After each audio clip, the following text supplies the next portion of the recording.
Zhu Kezhen, who only cared about right and wrong and disregarded personal gain, was born in 1890 and died in 1974.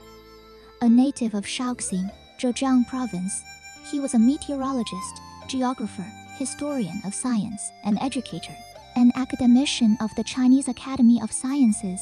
He was a founder of modern geography and meteorology in my country, making significant contributions to the establishment and development of modern meteorology and comprehensive scientific research on natural resources. He long focused on population, resources, and environmental issues, and was a pioneer in the thought and practice of sustainable development. He made pioneering contributions in the fields of typhoons, monsoons, regional climate and agriculture in China, climate and phenology, climate change, natural regionalization. Contribution 1 thing, done for a lifetime. Zhu Kezhen loved observing nature from a young age and always loved asking, why? One day, it was raining heavily. Little Zhu Kezhen stood at his doorstep, watching the raindrops dripping from the eaves onto the stone slab. As he watched, his eyes widened as if he had discovered a new continent. There was a row of small pits on the stone slab. Were these made by the rain? He reached out to catch the rainwater. The raindrops hit his little palms, but they didn't hurt at all. Why would they make such small pits on the hard stone slab? Little Zhu Kezhen ran to ask his mother. His mother said, why not? The force of a single raindrop is slight, yet over time, it can wear a pit into a stone slab. This illustrates the principle that constant dripping wears away the stone. As long as one perseveres in any endeavor, success is sure to follow. From that moment on, the lesson of constant dripping wears away the stone took root in young Zhu Kezhen's heart. In elementary school, young Zhu Kezhen excelled academically, but he was small and frail in stature, often mocked by his playmates for being so light that a typhoon might blow him right into the sky. Yet, young Zhu Kezhen would stand tall and retort, just you wait and see. Upon rushing home, he would eagerly take out paper and pen to devise a detailed exercise plan. At the end of the plan, he solemnly wrote down 6 bold characters: keep one's word and follow through with action. From then on, young Zhu Kezhen rose before dawn every day to run, do calisthenics, and practice swordsmanship, even in wind or rain. He never missed a day.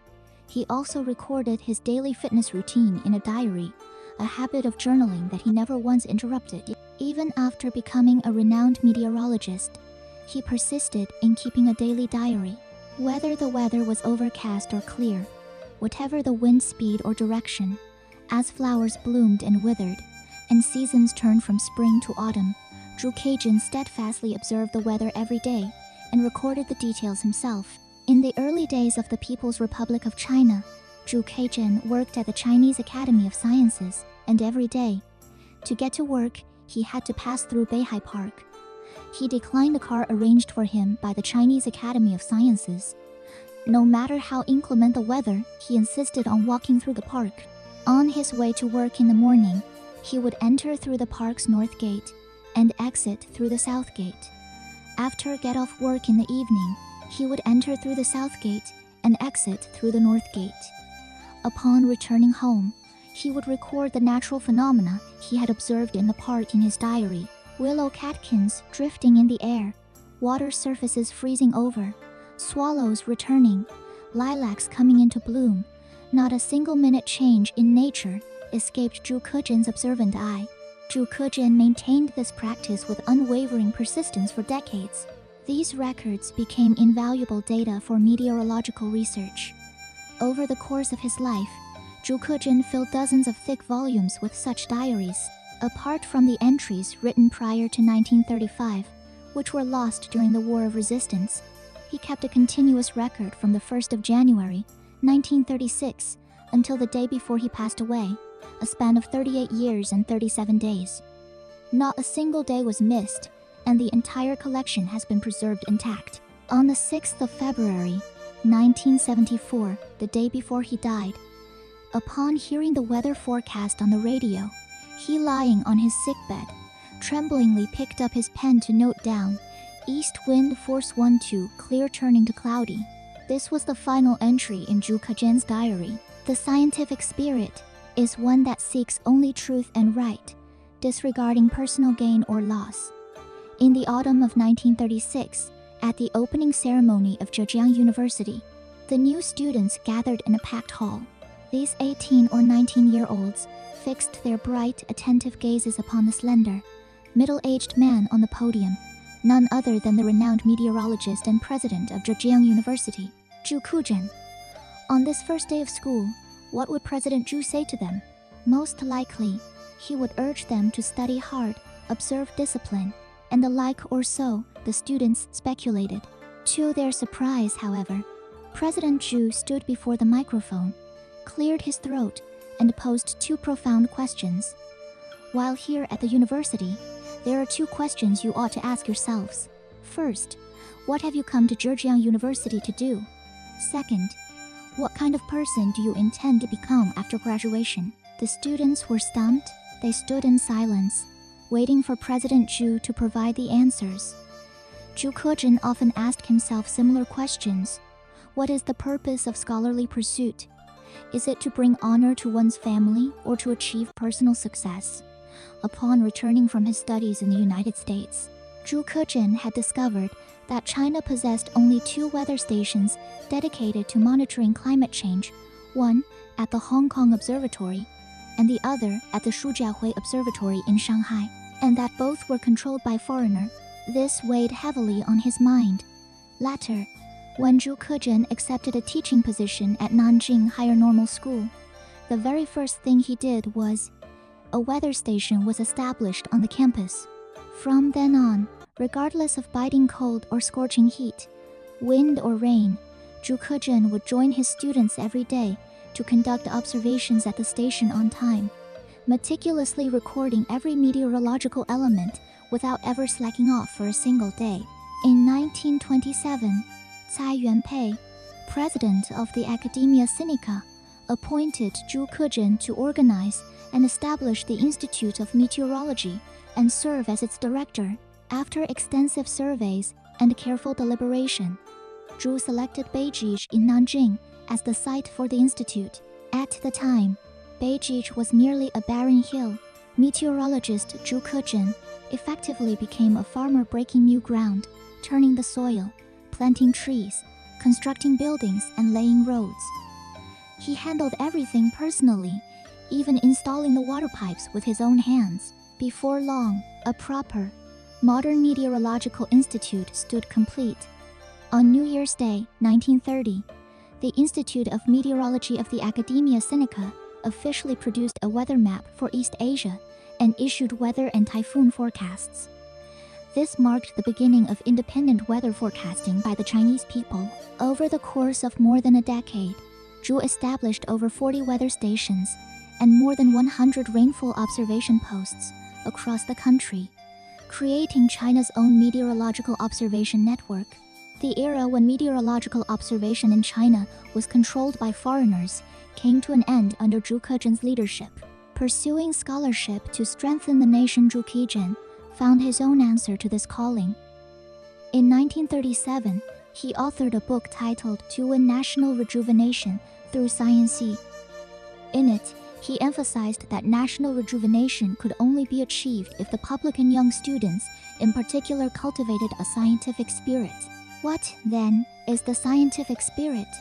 It is a spirit of seeking truth that focuses solely on right and wrong, disregarding personal gain or loss, and is characterized by single-minded dedication and a commitment to seeking facts. This spirit of seeking truth is one that defies all obstacles and braves mortal danger in the pursuit of truth. It is, first and foremost, a scientific spirit, but it is also a spirit of sacrifice, struggle, and revolution. After posing two fundamental questions to the students at the opening ceremony, President Zhu frequently spoke of this spirit of seeking truth in subsequent addresses. Seeking truth eventually became the motto of Zhejiang University, and the two questions posed by President Zhu were carved into stone. That stone of two questions still stands quietly on the Zhejiang University campus today, relocating the Seiku Kwanshu, complete library of the four treasuries, to the west. In August 1937, Japanese invaders attacked Shanghai and closed in on Hangzhou, with Zhejiang University facing the imminent danger of being engulfed by the war. President竺可桢decided to lead the entire university, comprising over 1,000 faculty members and students, in a relocation to the west. It was at this juncture that Chen Shunxi, director of the Zhejiang Provincial Library, approached Zhou Keizhen.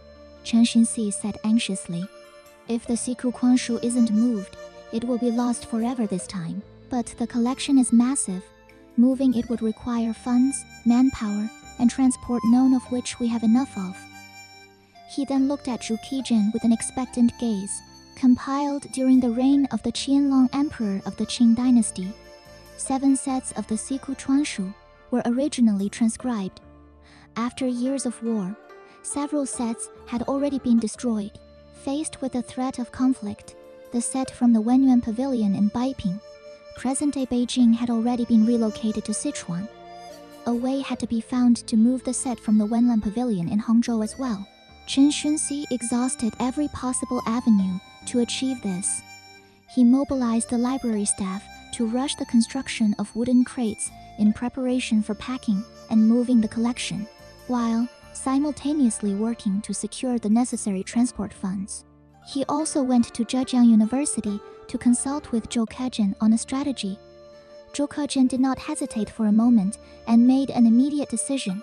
The Siku Chuanshu would be taken along during Zhejiang University's westward relocation, and so, the more than 36,000 volumes, comprising 140 crates of the Siku Kwanshu, were loaded onto the university's relocation trucks and shipped out in batches, finally leaving Hangzhou just before the city fell to the enemy.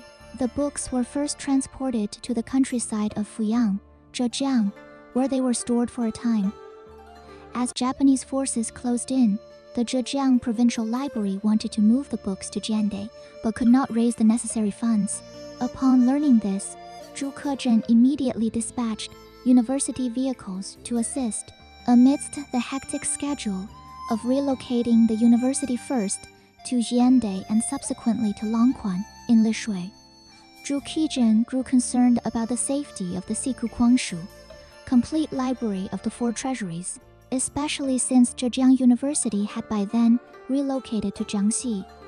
He sent a special telegram to the Ministry of Education proposing that the collection be moved to Guizhou, offering to dispatch university personnel to assist with the operation. Upon receiving the ministry's approval, Zhu immediately assigned a faculty member to return to Zhejiang.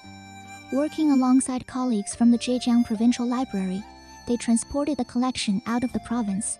The journey was arduous, spanning 5 provinces and covering over 2,500 kilometers before the Siku Chuanshu was finally safely deposited in Dimu Cave near Guiyang. Zhu visited the cave frequently to inspect the collection, fearing the books might succumb to mold. He led faculty and students in the painstaking task of moving them out for airing and drying. It was not until 1946, following the victory in the War of Resistance against Japanese aggression, that the Siku Kwanshu was safely transported back to Hangzhou. Words from the academician: nature is a perfect textbook. When a flower seed is planted in the earth, it sprouts, grows, blooms, and bears fruit. If one observes its growth day by day, the insights gained are surely no less valuable than reading a textbook on nature. The mind is like a muscle. It develops through rigorous training. Scientific methods, an impartial attitude, and decisive resolve are qualities that should be cultivated and learned during one's student years.